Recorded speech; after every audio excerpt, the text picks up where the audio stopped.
Hello, in front of me I've got ASUS ROG Strix monitor.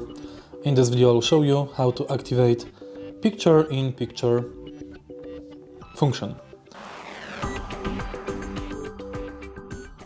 In the beginning, make sure that you've got at least two sources connected to your monitor, for example two PCs or PC or console.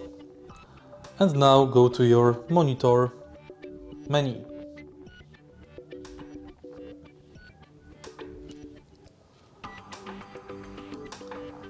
Now scroll down and go to PIP PBP. Go to PIP PBP mode and select firstly how to divide screen. You can select smaller screen in top right, top left, bottom left corner, or you can select half screen. Now the source from one device will be located here and the second will be located here. Of course, make sure that you've got the two sources connected. If you don't, you will not see anything on your monitor and you'll have to disconnect it and connect it back. If you find this video helpful, please leave like, comment and subscribe.